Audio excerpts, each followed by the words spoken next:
Hi, my name is Vanessa Pike Russell. I'm 45 years of age. I live in Brisbane, Queensland, Australia, and I was born with congenital Panhypopituitarism, also known as CPHP. I was born in Wollongong Hospital in New South Wales, Australia, with jaundice, and I was 2 weeks overdue. They had to induce me. It was a very difficult pregnancy for my mother. She had a lot of nausea, so she took nausea medication known as Debendox, which has been linked to some birth deformities, which I had. I had a pituitary gland that was only 60% of what it should be. I had congenital talipes equinovarus, as in known as clubfoot. I had to have a complete blood transfusion at birth, so they christened me, and they gave me the name Vanessa Michelle Pike Russell, which I love. Well, it's now Pike Russell. It was Vanessa Michelle Pike. My dad was 21 years of age and my mum was 17, and they had the two blood types that you're not supposed to mix. My mum did have an injection for it, but they're not really sure why I have CPHP.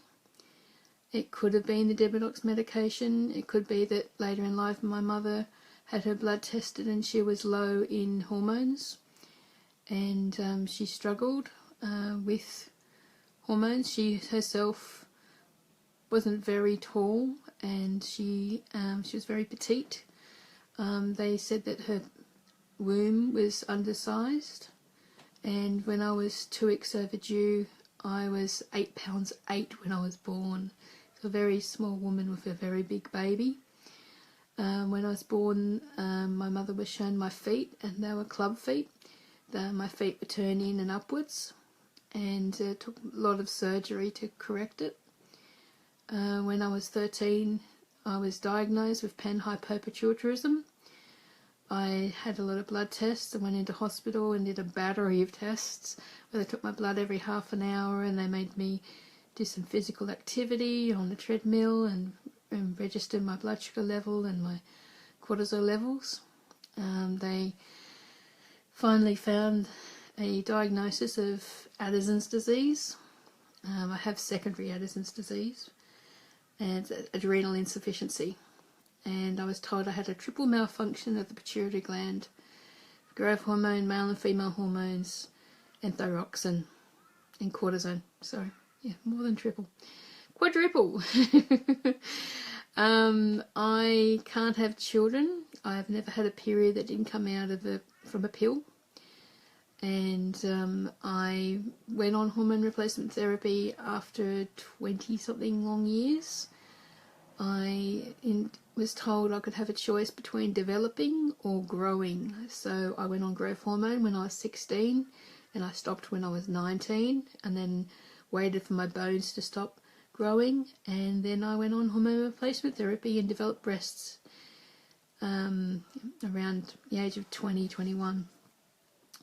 I can't have children, but I do have 2 wonderful stepsons and a grandchild. I was 14 when my sister was born, which was a gift. I helped raise her. She was my little koala, always on my hip. With my talipes, it was difficult. I wasn't wearing corrective shoes after the boots that they put on me as a toddler. I didn't wear corrective shoes, and that was partly my fault. I was determined I didn't want to be different. But when I was in my 20s, I started wearing Colorado boots because they lock your ankle. They have a lot of support in the ankle. It kind of locks the heel. Speaking of my heel, I was supposed to have heel reconstructive surgery when my bones stopped growing, but I've put it off until now. I'm now finally applying to see an orthopaedic surgeon and hopefully I'll be having an operation within the year. I'm 85 kilos in weight. I used to be 65. I went on to medication for mood stabilisation that lowered my metabolism and made me very, very hungry. So I put on quite a bit. I'm now eating healthier than I was, and I've lost a few kilos recently, which is great motivation to continue.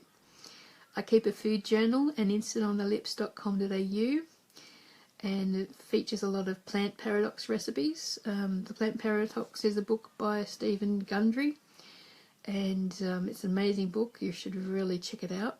bit.ly/plant paradox is a link to the book. And basically I'm eating a lot of paleo recipes with restrictive amount of fruits that I eat. I became diabetic in my 40s, mostly because I was having a lot of juice cleanses, drinking a lot of juice in the morning, thinking vegetable and fruit juice, thinking I was doing the right thing, only to develop very high blood sugar levels of 25 and 28. So I went on insulin for a little while, and now I just manage with tablets, the Cena and metformin. I'm also on a cholesterol drug because my cholesterol is a bit high. It's lowering though. And so I take cortisone, acetate, thyroxine, Nicena, metformin, atorvastatin, and now one for hormone replacement. So I take about 10 pills a day in the morning, and about 5 throughout the day. If I don't take my cortisone, I can go into a coma. If I can't keep my cortisone down, I have to go into hospital and have an injection. If I get dehydrated, I have to go into hospital and go on the drip. And so it can be a bit scary. If I exercise too much, it can cause an adrenal crisis.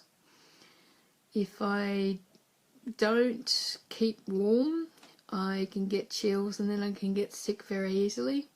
My wounds don't heal very quickly, and I have chronic fatigue. I have had it all my life, but I'm actually grateful for it in some part, because it's allowed me to not have so much energy that I was bounding around as a child, and I could read and write by the age of 2. I had Talipes correction of the boots and bar procedure, where you have the 2 boots and then you have a bar between the boot to hold the feet in the right position. Because of that, my mother sat me with books and taught me how to read and write, and when I got to school I was already literate. I loved reading books. And I had a large family with 11 children in my mum's family, and lots of cousins and aunts and uncles. So I was very fortunate. I had a village of people who educated me and guided me and helped me, and especially with the chronic pain and the chronic fatigue. They helped me to live a life full of passion and drive and fun, and I'm forever grateful for what they've done. I live with my husband, and I have my own business. I'm a website developer, graphic artist, social media, photographer, tutor, and food blogger. I studied at university, and it was amazing. The lecturers were really helpful. I told them about my condition, and they gave me some support. And yes, I'm just very fortunate that I was able to do university. I really recommend it. You can audit classes without having to go to university to see if they're a good fit. And so CPHP has been difficult, especially when I wasn't diagnosed until I was 13. I was in and out of hospital. They didn't know what was wrong. I almost had my appendix taken out. Thank God I didn't, because I probably would have died, because it was adrenal crisis. I get a lot of headaches. I have days where I just can't do much. You know, I do a lot of social media on those days, which is great. And I've just made my disability into abilities, and I've got some amazing people, amazing support around me, and life is good. So yeah, so if you have CPHP, please tell your story, share your history. It'd be great if we could raise awareness of this disease. It's a very rare disease, and yeah, there should be more awareness for CPHP. That's all from me now. But if you have any questions, please feel free to ask them. Have a nice day.